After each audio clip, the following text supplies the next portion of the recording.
Estamos começando mais um programa Gente que Pensa e hoje um programa muito especial com a participação do Dr. Flávio Aurélio, que eu tive o prazer de conhecer em algumas palestras que ele participa do programa Marketing Digital Eleitoral.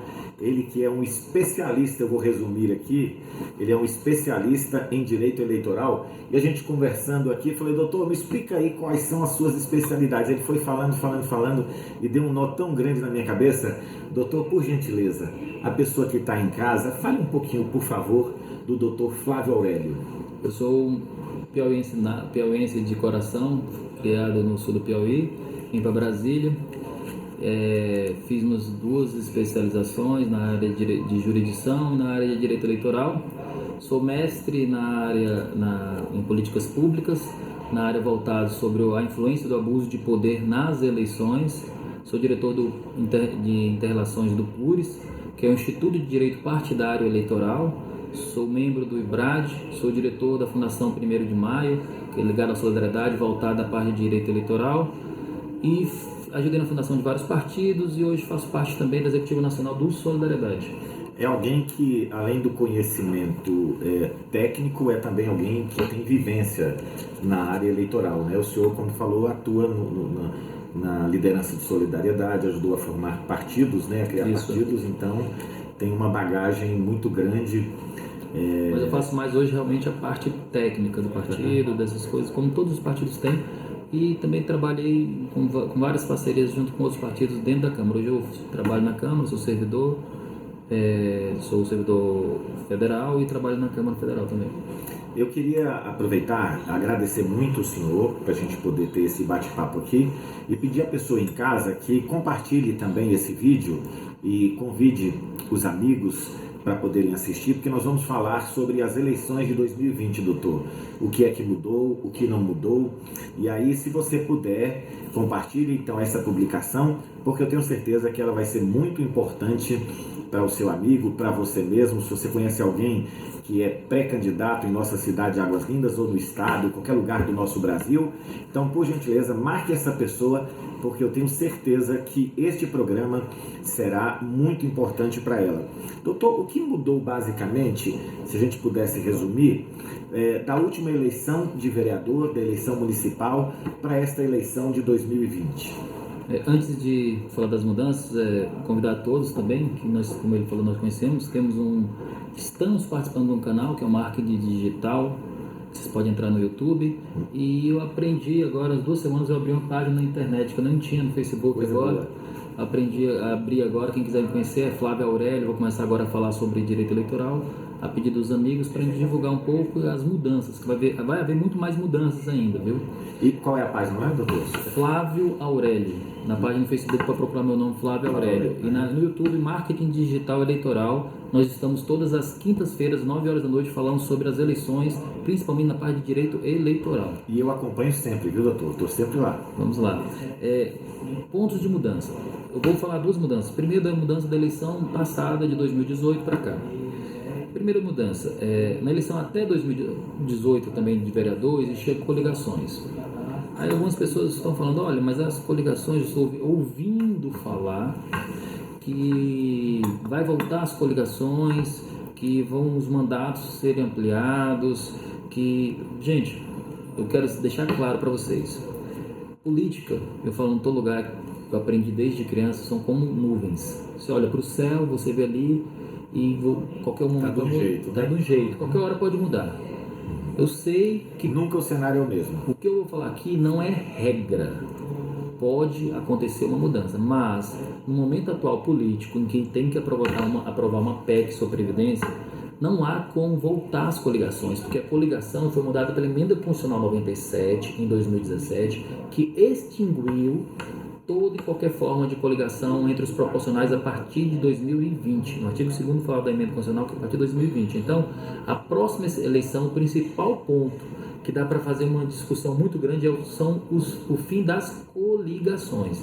O que ocorre em prática? Na prática agora, nós vamos ter em 80% dos municípios, se você entrar no IBGE, 80% dos municípios, 79,20% se eu não me engano, não chega a ter 30 mil habitantes. E se você for lá pelo artigo da Constituição Federal, você vai ver que até 15 mil são 9 candidatos a vereador, depois até 30 mil pode chegar até 11 candidatos a vereador. Então, a média de 10 candidatos a vereador, 30 mil habitantes, nós vamos ter 33 partidos hoje habilitados a disputar a eleição. Não é mais coligação como fazia anteriormente. Porque antigamente a coligação era proporcional, juntava o partido A com o partido B e o C para poder... Antigamente, nessas cidades do interior, era o seguinte, era o advogado, era o grupo do prefeito com o grupo do adversário, juntava 20 partidos aqui, 20 aqui. Cidades com menos de 200 mil habitantes, pela lei das eleições, você poderia ter até 200% do valor, ou seja, você tinha 10 candidatos, você tinha 20 candidatos de um lado e 20 do outro, ou seja, na última eleição a média foi de 8 candidatos a vereador para uma vaga, certo? Então nós vamos ter 33 candidatos, 33 partidos disputando 10 vagas. No mínimo, nós vamos ter 450 candidatos a vereador numa cidade pequena. Então, a disputa vai ser muito mais acirrada, certo? Não vai ter coligação, mas vamos ficar tranquilos, porque a partir de agora, desde a última eleição, de que já tinha 2018, que muda, outra mudança, é que não é necessário que o partido atinja o quociente eleitoral para participar das sobras, ou seja, a partir de agora não vai precisar o partido ter que alcançar, por exemplo, numa cidade pequena, digamos, são 10 vagas numa cidade que teve 10 mil votos, certo? Só para esclarecer para quem está em casa, o quociente eleitoral ele é a soma dos votos válidos dividido pela quantidade de cadeiras, não é isso? Isso. Então, lá depois, isso é para a primeira divisão... Os votos válidos, tanto que foram dados ao partido, ou a coligação, não existe mais coligação, ou seja, ao partido, que no caso, por exemplo, de algum, vamos lá, PT 13, Solidariedade 77, MDB 15, como dados ao vereador, ou seja, são os votos nominais com os votos do partido, da legenda. Aí a sobra... Para todos os partidos que tiveram voto, toda a votação para a Câmara.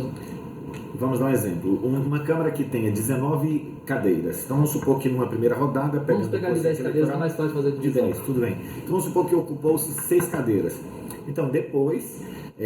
o cálculo da sobra ele independe do partido ter conseguido atingir ou não o quociente eleitoral, isso, né? Isso. Então existe uma confusão muito grande sobre essa questão. Por exemplo, se tivermos uma eleição, teve 10 mil votos para... Tivemos 10 mil votos para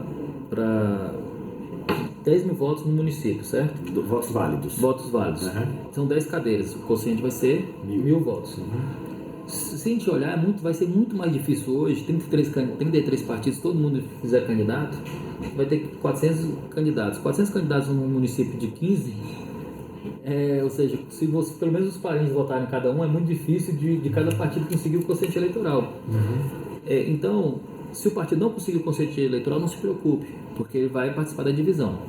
Tem um questionamento jurídico, que eu não vou entrar no assunto porque está sendo discutido na Câmara também, se aplica o 111, que o 111 faz o seguinte, que ele nunca foi aplicado na prática, eu vou dizer aqui de primeira mão, que é até um artigo que eu vou publicar lá na minha página no Facebook, é o seguinte: se vocês forem, quem é advogado, parte jurídico, for pesquisar, vai lá no artigo 109, começa no 105 do Código Eleitoral, que fala sobre a divisão.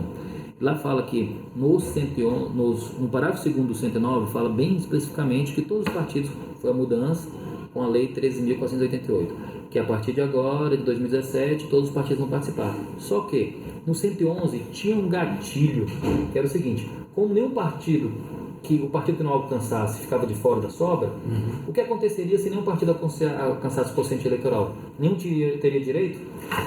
Aí o que aconteceria? Aí aplicaria o 111, que era o que o 111 falava. O candidato mais votado, os candidatos mais votados teriam direito à vaga, porque deixaria de ter direito o partido, passaria quem tem direito, a pessoa que teve voto, porque antes tinha essa regra de que não alcançasse. Então, a gente não sabe se esse artigo 111 está vigente ou não com essa nova mudança, se houve uma contraposição toda. Então, está sendo discutido a mudança nessa parte aqui dentro da Câmara dos Deputados. Vários deputados estão discutindo esse ponto, que eu acho que vai entrar na reforma agora. O senhor tocou num ponto importante, eu não sei qual é o número do projeto, mas tramita na casa aqui, nós temos um problema de eleições, principalmente nos municípios. No Distrito Federal a gente não tem esse problema, mas de eleições a cada 2 anos. E a gente vê que... Foi o que eu comecei a falar no começo. Você começou a falar exatamente. Esse projeto não é tão simples, porque é o seguinte, ele não toca só... Deixa eu só esclarecer para a pessoa em casa entender um pouquinho. Então, tramita aqui, eu acho que é importante unificar as eleições, né? Ao invés de termos eleições de 2 em 2 anos, teríamos apenas de 4 em 4. E aí existe um projeto tramitando para que esses mandatos atuais de prefeitos e vereadores sejam estendidos por mais 2 anos, não é isso? Isso não é um projeto, é uma PEC. Uma PEC. Para mudar a Constituição, e não é tão simples isso aí, porque não é só uma. A pensada aí tem umas 6 a 7 PECs.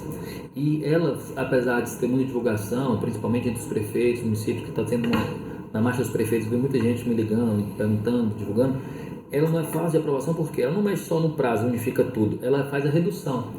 O vereador não pode ter mais 3 mandatos seguidos, o presidente da Câmara não pode ter mais de 3, o senador não pode ter mais de 2. Não é só a unificação, existem vários pontos a serem discutidos.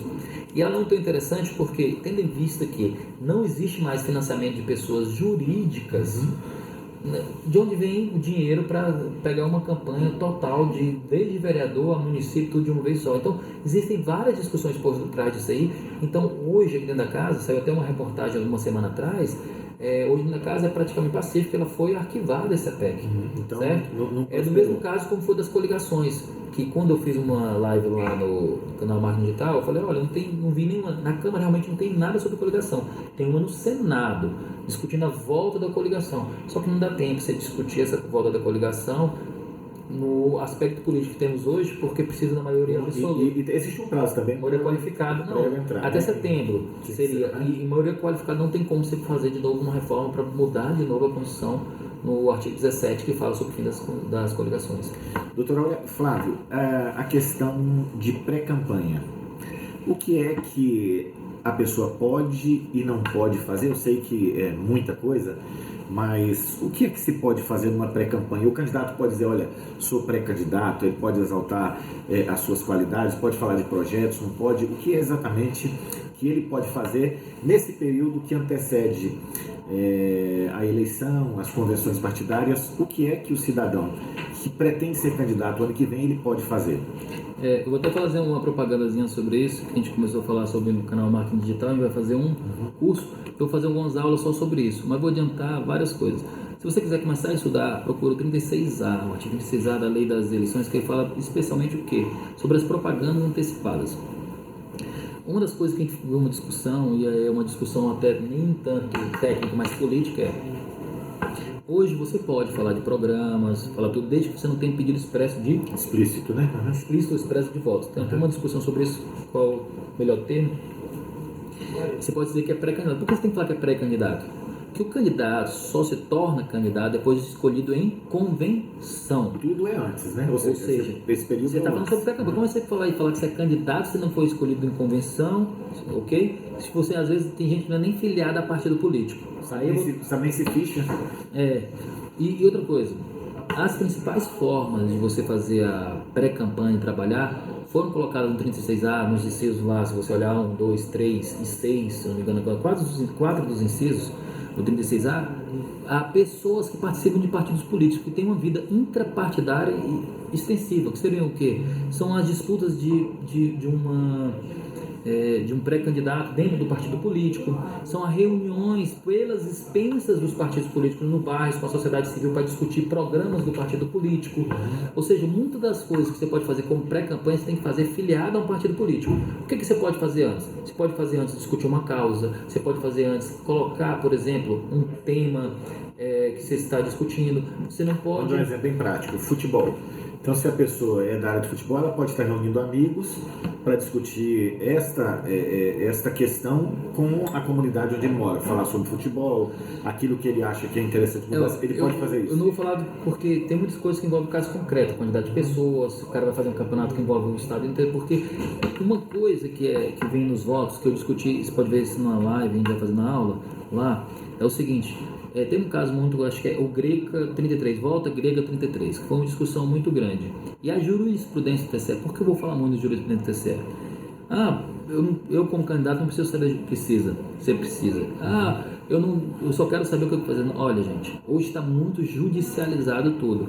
Prestação de contas, aberto e as pré-campanhas. Ganhar aqui na justiça. E quem faz desses, final, as resoluções, todos os anos, antes da eleição, tem as resoluções, é o quê? As resoluções é a normalização da lei para aquela eleição que a Justiça Eleitoral faz. E fora isso tem a jurisprudência do TSE, que ele muda a jurisprudência conforme cada eleição.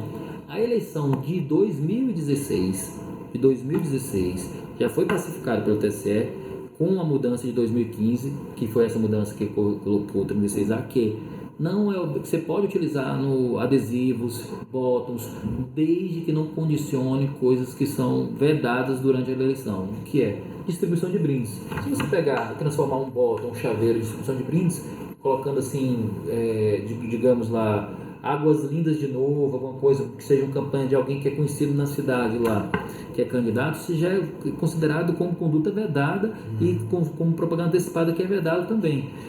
Se você utilizar muito, gastar uma cidade que tem 10 mil habitantes, você distribui 5 mil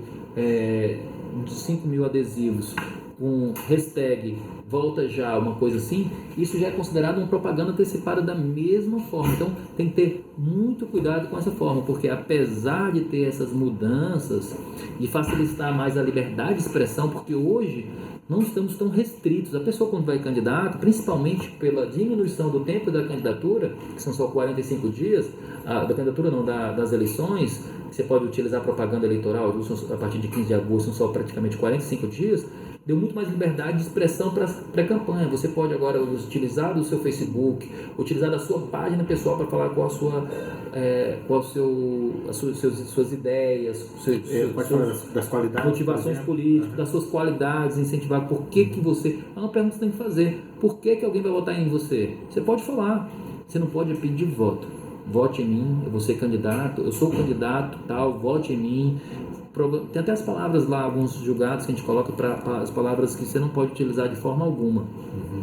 Mas essa questão de vem comigo, de tamo junto, a pessoa colocar... Se não tiver pedido explícito de voto, isso é muito relativo. Isso é passivo de... No TSE, em alguns casos, considerou como não sendo propaganda antecipada, mas vários TRS, por exemplo, tem um caso no TSE que utilizou um número que foi no camarote, no carnaval, eleição 2016, que a pessoa não levou multa, subiu o TRE e falou, não tem pedido explícito de voto, demonstrou que quem pagou foi vários cidadãos pagaram do próprio bolso, não distribuiu a camisa, não é propaganda antecipada. Mas eu peguei vários casos, até casos no Rio Grande do Norte, Natal, peguei casos no Piauí, peguei casos na Bahia, vários outros casos que as pessoas divulgaram camarotes com número de candidaturas, 12, 33, com alguns números de candidatura e foram considerados como propaganda antecipada. Então nós temos que ter cuidado porque, apesar que a jurisprudência do TSE algo que está solidificando esse artigo, esse 36C, está sendo solidificado agora a jurisprudência e só tivemos uma eleição sobre essa liberdade de expressão dada maior ao pré-candidato. Então, tome cuidado, porque eu deixo claro, o que eu estou falando aqui não é uma verdade real, então você tem que tomar cuidado, não tomar como verdade, porque cada caso concreto você tem que interpretar diferente pelo juiz. A maioria dos pré-candidatos, ou enfim, boa parte deles, acredita que em sendo candidato, automaticamente o partido tem uma verba, um dinheiro específico que não vai faltar dinheiro para ir para a campanha. E a gente sabe que não é exatamente assim. O partido pode, inclusive, destinar para o candidato A, B, C, ou para um só no partido. Então, isso é de acordo com a conveniência, enfim, da direção partidária municipal. Se eu estiver errado, o senhor me corrige, por gentileza. Então, o que o senhor pode dizer quanto a isso? A verba para a questão das mulheres é garantida por lei, né? 30% desse fundo ele tem que ser destinado para as mulheres. Como é que fica o candidato ou pré-candidato? Ele vai ter garantia depois de um recurso do partido, seja ele qual for, essa é a grande ilusão, para desempenhar ou trabalhar a sua campanha? Vou até convidar quem quiser assistir a última live de quinta-feira passada, no Marketing Digital Eleitoral. A gente gastou 1h30 só discutindo isso aí. É no YouTube. No YouTube. Marketing Digital Eleitoral, né? E eu vou falar uma coisa que a gente discutiu muito sobre isso. Foi o seguinte, não tem dinheiro para campanha. Não tem. Em primeiro lugar, não tem. O partido não é obrigado a dar. existem dois tipos de fundo. É o fundo partidário, que é o fundo de manutenção do partido. E sabe, se vocês olharem, sabe qual a porcentagem de partidos municipais que recebem um fundo? Menos de 1% recebem um fundo partidário para manutenção do partido. Hoje não tem dinheiro. Ainda bem que veio agora a lei 13.631, publicada agora em maio, início de maio, acho que não me engano, 5 de maio, que facilitou a vida dos partidos municipais, porque da forma que estava, 83%, pelo estudo até da Folha de São Paulo, tudo, não poderiam ter condições de ser candidatos próximo ano, 83% dos municípios. Por quê? Porque não tinham prestado conta por dois motivos. Não tinham dinheiro para prestar conta, a Justiça Eleitoral obrigava a abrir várias contas nos bancos. Você não tinha como pagar porque não tinha dinheiro vindo público, o gestor municipal não queria tirar do bolso, fechava a conta, quando ia prestar conta não apresentaria os tratos bancários, o juiz considerava como contas não prestadas porque disse que não tinha os tratos bancários que foram omissos. Então, esses problemas municipais foram resolvidos agora com a última, que não foi uma anistia, mas sim foi resolver um problema disso aí, da prestação de contas, e porque não tem fundo partidário. Agora vamos lá, você quis dizer sobre o Fundo Especial de Campanha, Fundo Especial de Financiamento de Campanha, FEFEC. Esse Fundo Especial de Financiamento de Campanha foi 1,7 bilhões na última eleição. Se considerarmos hoje, a quantidade de vereadores que temos hoje, que foi da última eleição, foi 540 e poucos mil candidatos, foi 8 candidatos para uma vaga. Eu entendo que vai ser o dobro na próxima eleição. Vocês só receberiam, cada candidato todo, prefeito e tudo, R$ 3.540. É nada se compararmos a última eleição. Então, esse valor ainda está pela metade, porque ainda não foi resolvido ainda a LDO, pelo inciso 2 do 16C da Lei das Eleições. Estou falando muito rápido, quem está sendo resolvido. Não, mas é importante porque são muitos assuntos. Então, a pessoa, qualquer coisa, ela volta lá. Peraí, eu não entendi essa parte. Ela volta e assiste de novo. Tá, no 16C, lá no inciso 2, tem um problema lá de interpretação. Alguns entendem que tem um valor mínimo, outros entendem que não, mas é o seguinte, ainda não tem nenhum valor certo. Um valor que tem hoje é 480 milhões. Se for isso, vocês vão receber menos de R$1.000 por vereador se for dividir de forma igualitária. Só que quem escolhe o vereador e o prefeito que vai é a executiva nacional do partido. Para qual município, o estado? Em regra, ele vai mandar para estadual, o estadual vai escolher os municípios, porque é uma resolução do nacional. E dentro dessa resolução, nem os 30% das mulheres é obrigado a ser distribuído de forma igualitária. Você pega 30% das mulheres, se tiver uma candidata mulher, você pode investir em uma só mulher. Não precisa investir, você tem que investir com mulheres. Mas os 30% precisa ser investido. Precisa ser investido. Os 30% precisa ser investido do sexo feminino. Né? Mas digamos que no Brasil nós temos um candidato, vamos lá, pega um partido. Isso não é legal hoje, mas não vou dizer como é que vai ficar daqui a um tempo. Nós temos no Brasil hoje um partido que tem candidato a prefeito em vários lugares, vereadores. Veio o Fundo Especial de Campanha. Ele fala, tem 2 vereadores no Rio e outra em São Paulo. Só essas 3 têm candidato, mas nós temos não sei quantos mil no Brasil todo. Eu posso investir, a depender do limite de gasto de campanha, de que vai ficar a capital, investir todo só nela.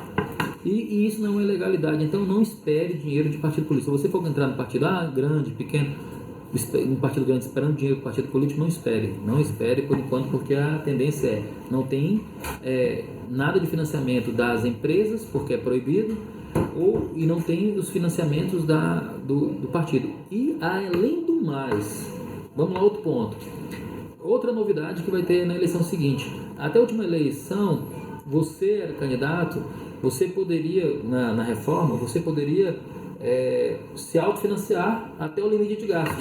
Só que, como foi vetado, houve um veto e foi mantido o veto, na eleição próxima agora, você só pode gastar 10% do que você declarou do ano passado. E essa declaração é do imposto de renda ou se você não... Do imposto de renda do ano anterior. Tá. Não adianta você fazer aquela declaração anterior à campanha, registro. Se você declarou esse ano, você vai declarar em abril, que você utilizou em 2019, você não gastou nada, que você era isento, que dá 28 mil alguma coisa, você só vai poder gastar no máximo 2.800 do seu próprio bolso na sua campanha. O que for passar disso, você está lá, você vai sofrer sanção da lei das eleições e pode até perder o mandato. Então, por abuso de poder, utilização autoritária, então você tem que tomar cuidado com esse ponto aí também. Isso é uma novidade que está nessas eleições. Quem quiser escutar mais, a gente discutiu muito na última live também lá.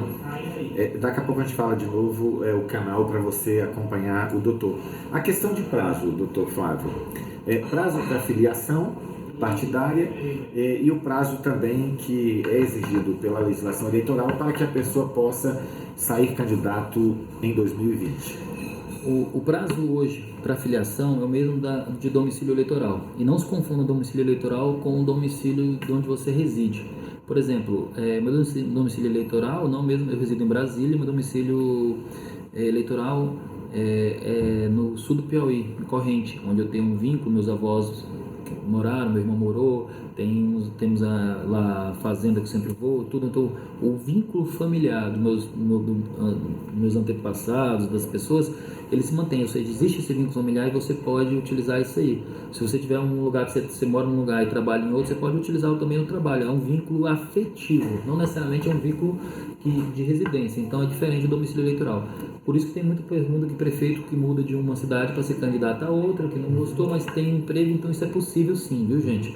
Você ser vereador e depois ser vereador em outra cidade, uns 6 meses antes, porque você tem residência numa cidade, mas tem um vínculo afetivo em outra. É 6 meses esse prazo. Mudou 6 meses, tanto esse prazo de domicílio eleitoral, como também o mínimo de... Antigamente era um ano, né? Você tinha que ter um ano de... Um ano, agora é 6 meses de domicílio eleitoral e também de filiação partidária. Mas calma aí, filiação pela lei é de 1 ano, mas cada estatuto pode colocar uma forma de filiação diferente. 6 meses, né? 6 meses. Tanto filiação como domicílio eleitoral de 6 meses, mas pode cada estatuto colocar 1 ano, 2 anos, a depender do estatuto do partido X. Lá no estatuto dele, regimento, se é que precisa de 1 ano de filiação e ele aguardar para filiar com 6 meses, ele não vai ser condenado com esse vai estar inapto inelegível. Ele vai estar sem condições porque a filiação partidária é condição de elegibilidade, ele vai estar sem condição de elegibilidade. Então é importante. O prazo legal eleitoral é 6 meses, mas é importante então observar sempre a questão do partido, né? Hoje nós estamos num tempo que todo mundo fala muito mal de partido político. Eu sei que tem um partido político, tem os partidos, cada um vai ter a sua forma, tem de direita, tem de esquerda, mas não deixem de estudar os partidos, de conhecer internamente, conhecer o seu dirigente, porque a depender como a situação do partido no município, você não vai poder ser candidato. Então, não existe essa coisa, por mais que o pessoal fale tudo, de candidato avulso. No Brasil só pode ser candidato por questão constitucional quem for filiado a um partido político. Ou vinculado, por exemplo, no caso dos militares. Não, os casos militares, ele vai se vincular a um partido político. Ele vai se vincular. A grande diferença do militar é que ele não pode se filiar, ele só pode ser filiado, ele só pode se juntar ao partido político que ele vai se candidatar no momento de escolha em convenção. A partir do momento que ele for escolhido em convenção, ele passa lá para ativa, aí ele vai ser candidato. Mas ele não precisa se preocupar, né? Ele é um dos poucos. Ele tem os casos especiais de filiação.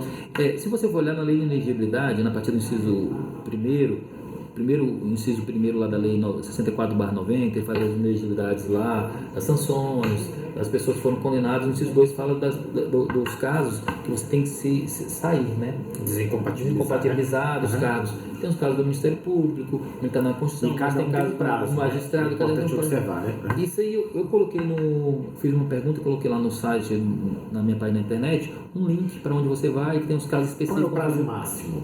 Até para a pessoa ficar atenta. O prazo em regra de servidor público é 3 meses. Para prefeito tem uns casos de 4 meses e tem uns 3 meses da data da convenção ou do início da campanha? Da campanha, 3 meses da eleição. Aí no caso dos servidores a regra é de 3 meses. Então vocês procurem lá que tem lá a parte de compatibilidade, tudo. E eu coloquei lá na minha página da internet um linkzinho para uma regra geral que você diz lá, eu sou servidor municipal, vou candidatar a tal. Aí eles dão todas as regrazinhas, eu coloquei lá.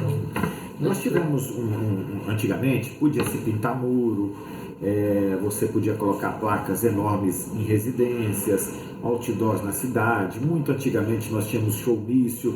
Essas coisas eu acho que foram importantes, foram tiradas até para democratizar, de certa maneira, uma campanha eleitoral. O que de importante mudou dessa última eleição para cá em relação a essas bandeiras, da última eleição a carros, adesivados? O que mudou? Quem participou da última eleição de 2018 para 2020 não houve nenhuma mudança na parte de propaganda. Muito se discute até porque praticamente se aniquilou as carreatas, né? Não tem mais carro de som tocando, jingle, todo mundo antigamente usava muito, e agora só permite jingle e carreata, e o que é carreata, o que é passeata, qual o número mínimo, alguns... Isso parece que o candidato tem que estar acompanhando também, não é? Não, isso é uma discussão que vai de TRE para o TRE, não houve uma pacificação. Alguns isso TRE... é um TAC que é feito no município, não? Não, tem até município que fez TAC também. É muito interessante, porque ficou meio solto. A lei das eleições fala que só pode participar. Eu fiz um artigo também, tá lá na página. Começamos a publicar as coisas lá e discutir. Aí eu fiz um comentário sobre a última eleição, porque foi muito interessante. Teve um município que o Ministério Público chamou os partidos, quem foram candidatos, fizeram um TAC. Vai dizer, vai ser só dias tais, vamos fazer dias tais, o Ministério Público vai ser só para fazer propaganda dias tais, quem vai fazer passeata, vai fazer passeata tal tipo, limite de veículo, tudo. Eu acho um absurdo. Eu acho um absurdo total o Ministério Público entrar numa forma desse, que vontade de... Eu vou ficar calado aqui. Enfim.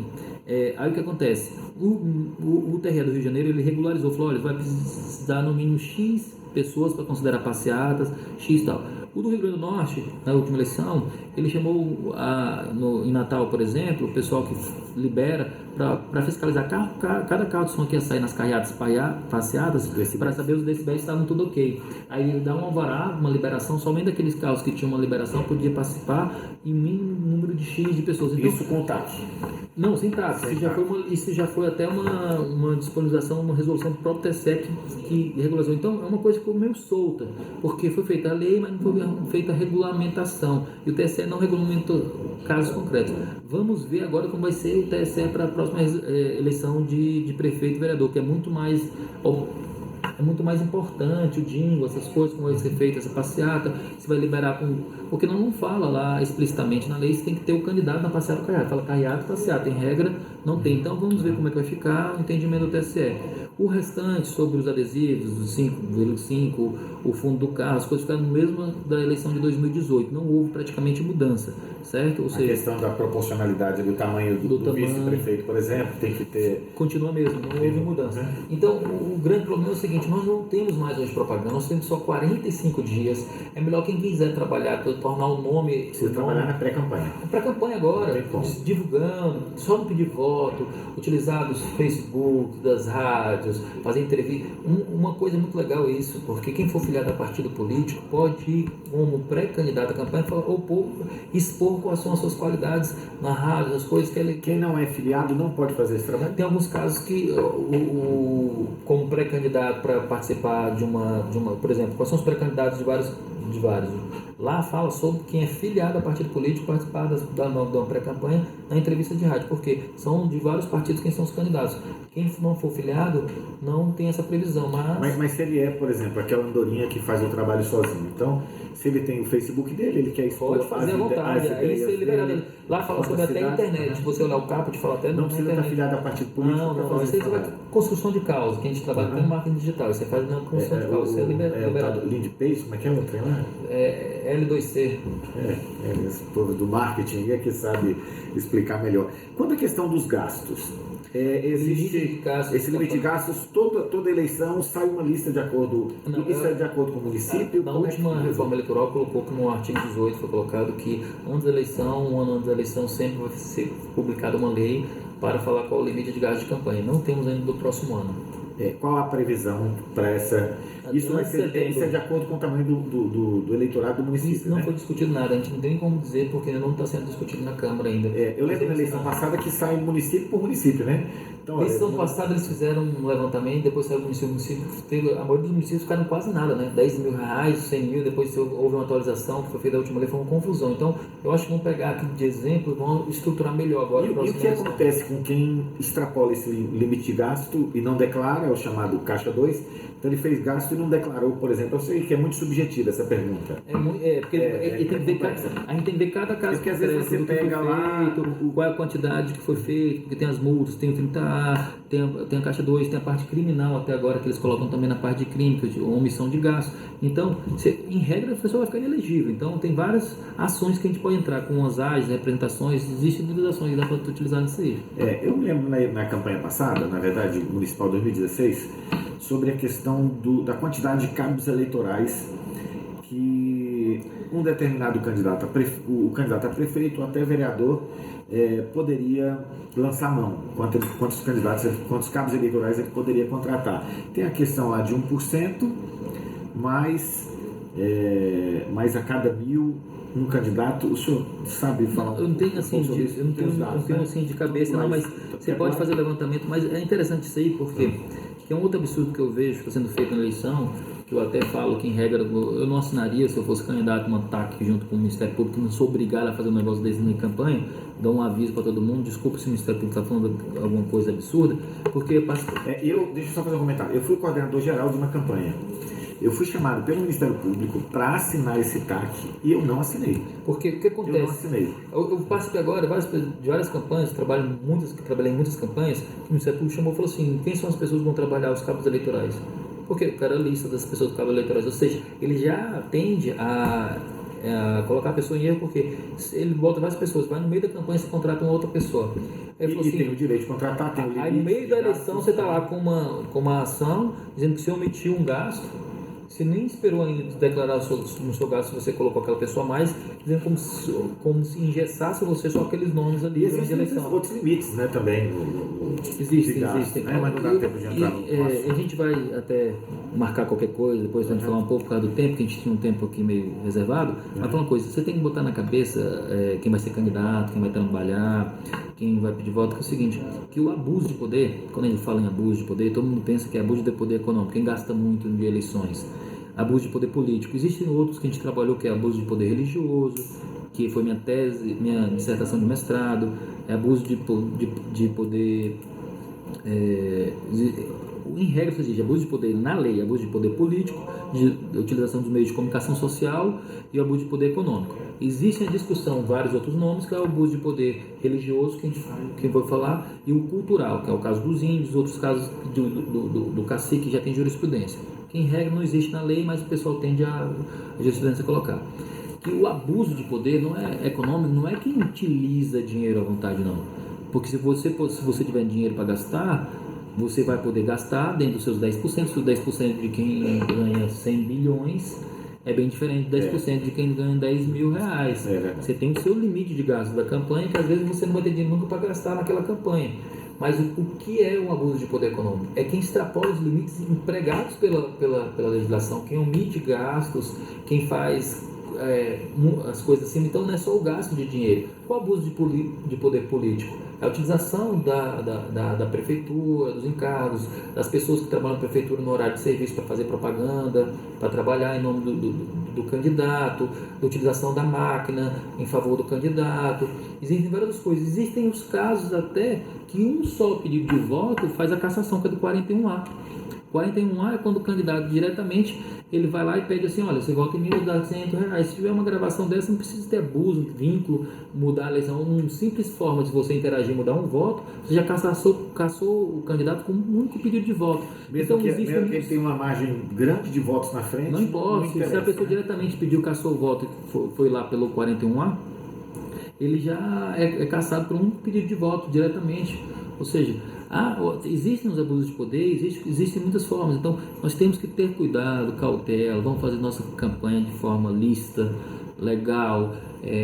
Temos muitas coisas para trabalhar antes da eleição. Você tem que olhar se você está elegível, se está inelegível, se você for contador, se você não foi até expulso da sua...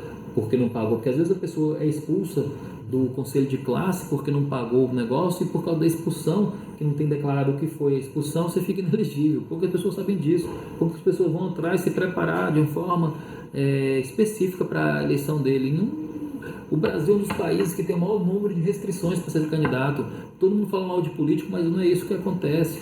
Nós temos que ter aqui políticos, muitos critérios, né? Não temos que ter só advogados aqui na Câmara dos Deputados, nós temos que ter sim palhaços, nós temos que ter, porque aqui a Câmara dos Deputados, a Assembleia e a Assembleia, os vereadores são representantes diretamente do povo. Lá você tem que se espelhar com alguém, não precisa ser pessoa culta nem nada, vamos trabalhar de forma que a pessoa que você acha que vai melhor te representar esteja lá, tanto aqui como em Águas Lindas. Só para terminar, doutor Flávio, a questão de captação de recursos para a campanha.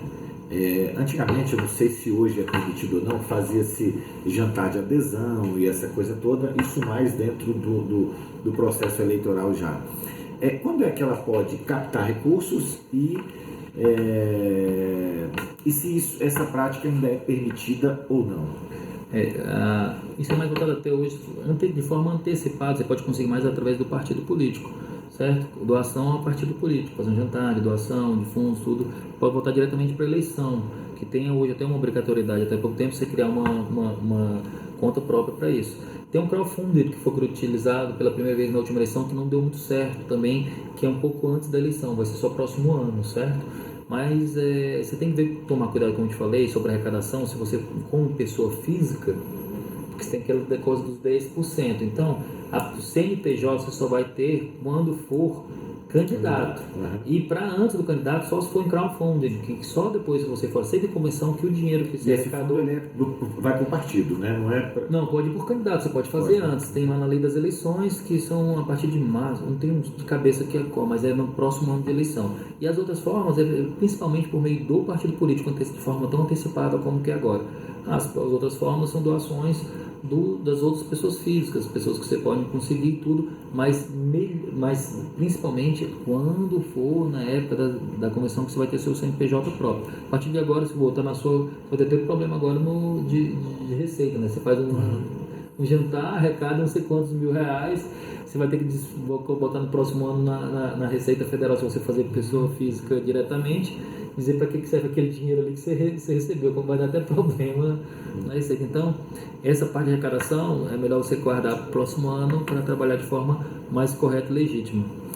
Eu quero mais uma vez agradecer a participação do Dr. Flávio Aurélio no nosso programa Gente que Pensa, e eu abro aqui a oportunidade novamente para o senhor, doutor, para falar os canais, né, e os horários do programa, para quem tem interesse em acompanhar. Eu digo novamente, eu acompanho sempre o marketing digital eleitoral e acompanho também o trabalho do senhor toda semana no YouTube. Mas se o senhor puder novamente dizer a página do Facebook e o canal do YouTube. A página do Facebook eu montei há pouco tempo, quem quiser participar é o Flávio Aurélio, lá no Facebook, só procurar, sou esse nome, tá?